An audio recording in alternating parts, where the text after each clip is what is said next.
Bonjour à tous, très heureuse de partager avec vous cette vidéo où l'objectif est de présenter le logiciel Dev C++. Bon, dans cette vidéo, je vais vous montrer comment utiliser le logiciel Dev++.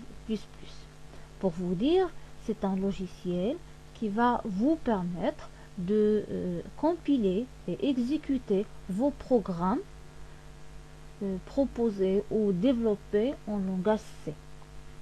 Bon, je commence par vous présenter l'interface et je vais vous montrer comment compiler et exécuter un petit programme et ce sera le programme de départ. Par la suite, je vais vous présenter une série de vidéos où je vais vous expliquer quelles sont les instructions à suivre, quelles sont les bases que vous aurez besoin pour développer plus de programmes et pourquoi pas je vais vous faire une formation complète, comme ça vous serez capable de proposer des programmes en langage C. Bon, la vidéo d'aujourd'hui est de vous montrer ou de vous expliquer les bases de logiciel Dev++. Bien sûr, avec ce logiciel, on peut faire des projets. On peut avoir juste des fichiers exécutables. Mais moi, je vais vous montrer juste comment utiliser un fichier exécutable. Par la suite, je vais vous montrer un projet, mais bien sûr, d'après une série de formations. Comme ça, vous serez capable de proposer un projet. Bon, comme vous voyez, dès que je démarre le Dev++, il n'y a rien parce qu'on n'a pas encore créé le fichier. Bon, la première chose à faire, c'est qu'il faut cliquer sur Fichier et Nouveau. Bien sûr, nous, on va travailler sur un fichier source, donc on va cliquer sur Fichier source. La prochaine fois, on fera des travaux sur la création des projets, donc à ce moment-là, on crée un projet. Donc, je clique sur Fichier source. Ou je peux juste cliquer sur le CTRL plus N, comme ça je crée un fichier. Ou on a des icônes où on peut cliquer et bien sûr créer soit un nouveau fichier, soit un nouveau projet. Alors, dès que vous mettez le curseur sur la commande, il y a une explication, c'est-à-dire cette commande par exemple c'est la création d'un projet, l'autre c'est ouvrir un projet, mais pour démarrer un nouveau fichier il suffit de cliquer sur la troisième commande. Voilà, je clique sur la troisième, donc il y a trois méthodes ou trois façons pour démarrer un nouveau fichier, soit je clique sur fichier nouveau fichier source ou CTRL N ou la commande, cette commande. Bon. Après la création du fichier, bien sûr, il faut saisir le programme. Moi, j'ai déjà proposé un programme. Voilà. Je vais juste le copier. Je vais le coller ici.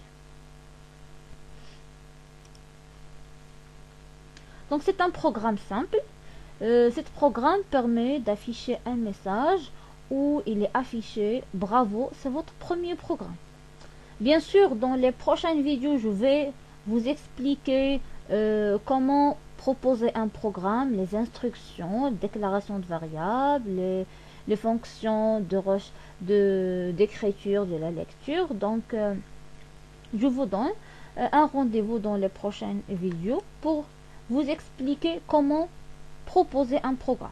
Mais comme je viens de dire, l'objectif de cette vidéo, non de vous montrer comment créer un programme, mais de vous montrer comment utiliser le logiciel Dev++.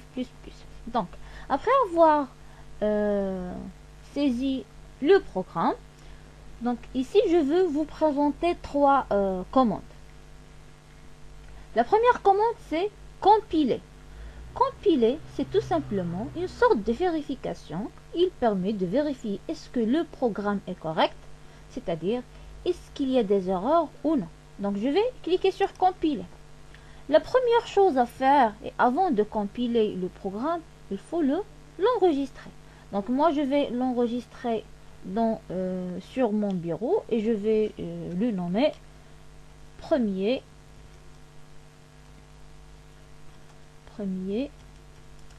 programme. Voilà, je clique sur enregistrer. Voilà, le programme il est compilé. Si vous voyez done, c'est-à-dire le programme est correct, il n'y a pas des erreurs. Maintenant, je vais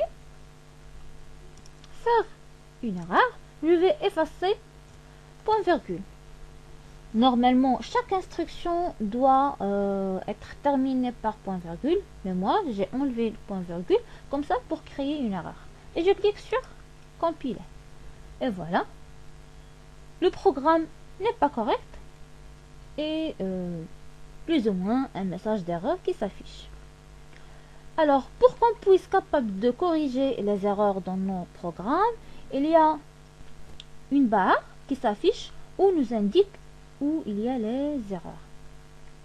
Bon, in function int main, c'est-à-dire dans la fonction int main, il y a l'erreur.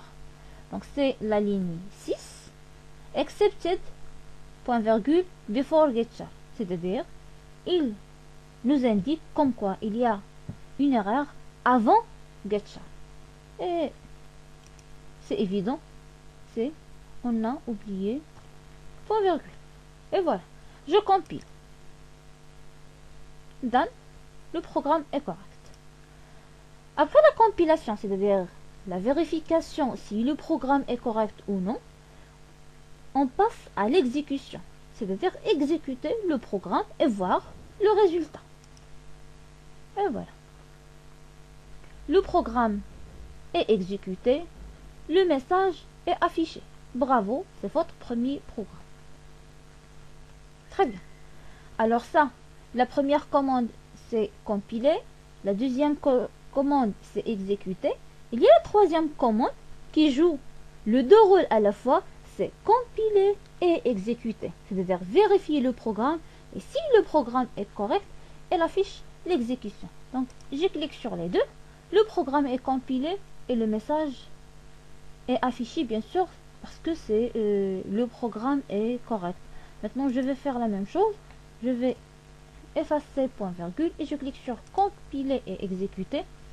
Il me donne la même chose, c'est-à-dire il y a une erreur. Donc,